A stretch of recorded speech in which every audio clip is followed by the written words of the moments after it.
இலங்கையர்களுக்கு வேலைவாய்ப்புகளை வழங்க தானாக முன்வந்த வெளிநாடு. ராணுவ தலைமையகத்தையே தாக்கியதாக அறிவித்த ஹிஸ்புல்லா.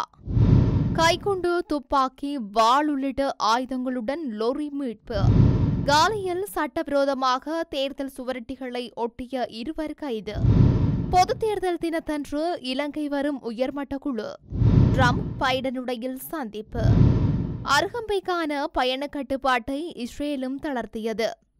வெளிநாடுகளில் உள்ள இலங்கையர்களுக்கான அறிவிப்பு. விவசாயம் மற்றும் அது சார்ந்த தொழில் வாய்ப்புகளுக்கு கொரியா சிறிய அளவிலான தொழில் முயற்சிகள் சங்கம் இலங்கைக்கு உதவ முன்வந்துள்ளது. அத்தோடு மீன்பிடி தொழிலுக்கு தேவையான தொழில்நுட்ப உதவி மற்றும் பயிற்சி வழங்குவதற்கான வசதி அளிக்கவும் கொரியா சிறிய அளவிலான தொழில் முயற்சிகள் சங்கம் உடன்பாடு தெரிவித்துள்ளது. கொரியா சிறிய அளவிலான வர்த்தக சங்கத்தின் பிரதிநிதிகள் குழுவிற்கும் ஜனாதிபதி அலுவலக அதிகாரிகளுக்கும் இடையில் ஜனாதிபதி அலுவலகத்தில் இடம்பெற்ற கலந்துரையாடலில் இந்த விடயங்கள் வெளிப்படுத்தப்பட்டுள்ளன.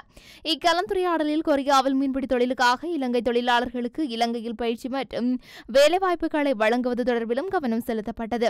இந்த சந்திப்பில் கொரியா சிறிய அளவிலான தொழில் முனைவோர் சங்கத்தின் தலைவர் கிம் சுங் ராங் மற்றும் பலர் கலந்து கொண்டனர். இஸ்ரேலின் ராணுவ தலைமையகம் மற்றும் பாதுகாப்பு அமைச்சகத்தை குறிவைத்து தாக்குதல் நடத்தியதாக ஹிஸ்புல்லா அமைப்பு அறிவித்துள்ளது. இஸ்ரேலின் மத்திய டெல் அவிவில் உள்ள ராணுவ தலைமையகம் மீது இன்று இந்த தாக்குதல் நடத்தப்பட்டதாக அறிவிக்கப்பட்டுள்ளது. இக்குறித்த தாக்குதலானது ஆளில்லா விமானங்கள் மூலம் நடத்தப்பட்டதாகவும் இலக்குகள் துல்லியமாக தாக்கப்பட்டதாகவும் ஹிஸ்புல்லா தெரிவித்துள்ளது. இதேவேளை லெபனானில் இருந்து வந்த 2 ட்ரோன்களை வடக்கு இஸ்ரேலில் வைத்தே இடைமறித்து அளித்ததாக இஸ்ரேலிய ராணுவம் தெரிவித்துள்ளது. எனினும் எந்த ட்ரோன்களும் மத்திய இஸ்ரேலை அடைந்ததாகவோ அல்லது ராணுவ தலைமையகத்திற்கு அருகில் வந்ததாகவோ அறிகுறிகள் தென்படவில்லை என கூறப்படுகின்றது. டெல் அவிவில் உள்ள ராணுவ மற்றும் அரசாங்கத்தின் மையமாக இருக்கும் இந்த தளம் போர் அமைச்சரவை உட்பட பல ராணுவ நிறுவனங்களின் தலைமையகத்தை கொண்டுள்ளது. அத்தோடு இந்த தலைமையகத்தின் மீதான தாக்குதல் அறிவிப்பு தொடர்பில் இஸ்ரேலிய தரப்பிலிருந்து உடனடி கருத்துக்கள் வெளியிடப்படவில்லை. கைக்குண்டு, துப்பாக்கி, வாள், தோட்டாக்கள் மற்றும் 2 கத்திகள் உள்ளிட்ட ஆயுதங்களுடன் லொரி ஒன்று நேற்றைய தினம் கைப்பற்றப்பட்டுள்ளதாக சூரியவெவ போலீசார் தெரிவித்தனர். சூரியவெவ போலீசாருக்கு கிடைத்த தகவலின் பேரில் மேற்கொள்ளப்பட்ட சுற்றிவளைப்பில் இந்த லொரி கைப்பற்றப்பட்டுள்ளது. வாக்கெடுப்பு நிலையத்தின் மீது தாக்குதல் நடத்துவதற்காக இந்த ஆயுதங்களை தயாராக வைத்திருந்ததாக போலீஸ் விசாரணையில் தெரியவந்துள்ளது. இது தொடர்பில் லொரியின் உரிமையாளரிடம் வாக்குமூலம் பெற்றுள்ளதாக போலீசார் மேலும் தெரிவித்தனர். இது தொடர்பான மேலதிக விசாரணைகளை சூரியவெவ போலீசார் மேற்கொண்டு வருகின்றனர். பொது தேர்தல் வேட்பாளர் ஒருவருக்கு சார்பாக சட்டவிரோதமாக தேர்தல் சுவரொட்டிகளை ஒட்டியதாக கூறப்படும் 2 சந்தேக நபர்கள் இன்றைய தினம் வியாழக்கிழமை அதிகாலை கைது செய்யப்பட்டுள்ளதாக காலி போலீசார் தெரிவித்தனர். காலி கத்தவத்த பிரதேசத்தில் மேற்கொள்ளப்பட்ட சுற்றிவளைப்பு நடவடிக்கையின் போதே சந்தேக நபர்கள் கைது செய்யப்பட்டுள்ளனர். கைது செய்யப்பட்டவர்கள் காலி கத்தவத்த பிரதேசத்தைச் சேர்ந்தவர்கள் ஆவார். இது தொடர்பான மேலதிக விசாரணைகளை காலி போலீசார் மேற்கொண்டு வருகின்றனர். இன்று பொது தேர்தல் தினத்தன்று இலங்கைக்கு அதிகாரப்பூர்வ பயணம் மேற்கொள்ளவிருந்த சர்வதேச நாணய நிதியத்தின் உயர்மட்ட குழு தமது பயணத்தை ஒத்திவைத்துள்ளது.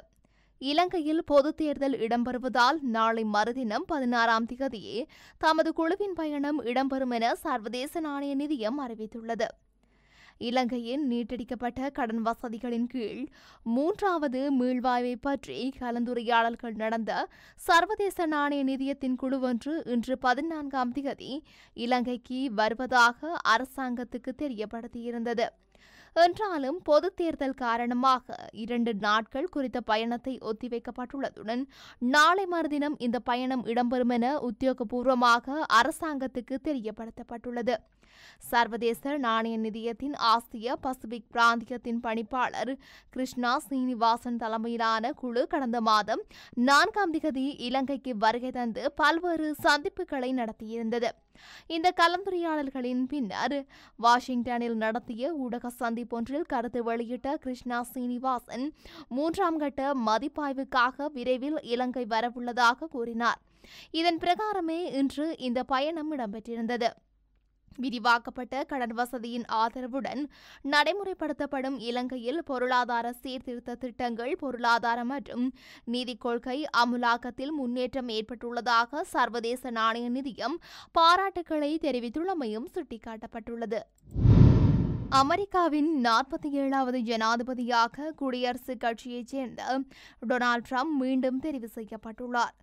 அமெரிக்க ஜனாதிபதி ஜோ பைடன் மற்றும் துணை ஜனாதிபதியான கமலா ஹாரிஸ் ஆகியோர் ட்ரம்பிற்கு வாழ்த்து தெரிவித்தனர்.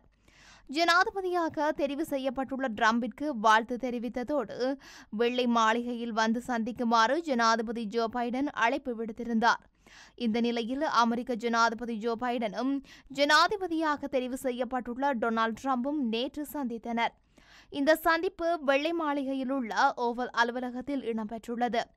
4 ஆண்டுகளுக்கு பின்னர் முதன்முறையாக வெள்ளை மாளிகைக்கு ட்ரம்ப் சென்றுள்ளமையும் குறிப்பிடத்தக்கது. இஸ்ரேல் தனது பிரஜைகளுக்கு பிறப்பித்திருந்த பயண கட்டுப்பாடுகளை தளர்த்தியுள்ளது. அந்த நாட்டின் தேசிய பாதுகாப்பு சபையால் அந்த எச்சரிக்கை அளவை 4-2 குறைத்துள்ளதாக வெளிநாட்டு ஊடகங்கள் செய்தி வெளியிட்டுள்ளன. அருகம்பை பிரதேசத்தில் இஸ்ரேலியர்களை தாக்க திட்டமிட்டிருந்ததாக தகவல்கள் வெளியாகியிருந்தன. இதனால் மறு அறிவித்தல் வரும் வரை அருகம்பை பகுதிக்கு செல்வதை தவிர்க்குமாறு இஸ்ரேல் தனது குடிமக்களுக்கு கடந்த அக்டோபர் மாதம் 23ஆம் தேதி எச்சரிக்கை விடுத்திருந்தது. இதேவேளை அருகம்பை மற்றும் பொத்துவில் பிரதேசங்களின் சார்பிங் விளையாட்டால் இஸ்ரேலியர்கள் அதிகம் உலாவுவதால் ஏதேனும் ஆபத்து ஏற்படலாம் என கடந்த சில தினங்களுக்கு முன்னர் தமக்கு தகவல் கிடைத்ததாக கடந்த 23ஆம் தேதி பொலிஸ் ஊடக பேச்சாளர் நிஹால் தல்துவ தெரிவித்துள்ளார். இச்சம்பவம் தொடர்பாக 6 சந்தேக நபர்கள் கைது செய்யப்பட்டுள்ளதாகவும் அவர்களிடம் விசாரணை நடத்தப்பட்டு வருவதாகவும் அண்மையில் அரசாங்கம் அறிவித்தது. சந்தேக நபர்களில் மாலைதீவு பிரஜையொருவரும் அடங்கியுள்ளார்.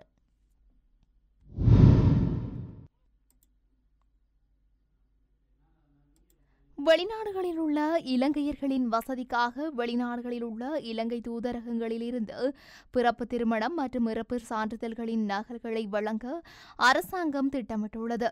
இந்த வேலை திட்டம் தெரிவு செய்யப்பட்ட 7 வெளிநாட்டு தூதரகங்கள் மற்றும் கொன்சுலேட் ஜெனரல் அலுவலகங்கள் மூலம் முன்னோடி திட்டமாக நடைமுறைப்படுத்தப்படவுள்ளது. அதன்படி குவைத், ஜப்பான் மற்றும் கட்டார் தூதரகங்கள், ஆஸ்திரேலியாவின் மெல்போர்ன், கனடாவின் டொராண்டோ, இத்தாலியின் மிலான் மற்றும் துபாய் தூதரகங்கள் மூலம் இந்த முன்னோடி திட்டத்தை செயல்படுத்த எதிர்பார்க்கப்படுகின்றது. இலங்கையில் உள்ள எந்தவொரு பிரதேச செயலகத்திலிருந்தும் பிறப்பு, திருமணம் மற்றும் இறப்பு சான்றிதழ்களை பெறுவதற்கு அமைக்கப்பட்டுள்ள முறைமைக்கு ஏற்ப வெளிநாட்டு தூதரகங்கள் மூலம் இந்த சான்றிதழ்களை வழங்கும் நடவடிக்கை எடுக்கப்பட்டுள்ளது. அந்த வகையில் பதிவாளர் நாயகம் திணைக்களம் மற்றும் வெளிவிவகார அமைச்சினால் கூட்டாக பராமரிக்கப்பட்டு தரவு கூட்டமைப்பை மேம்படுத்த நடவடிக்கை எடுக்கப்பட்டுள்ளது.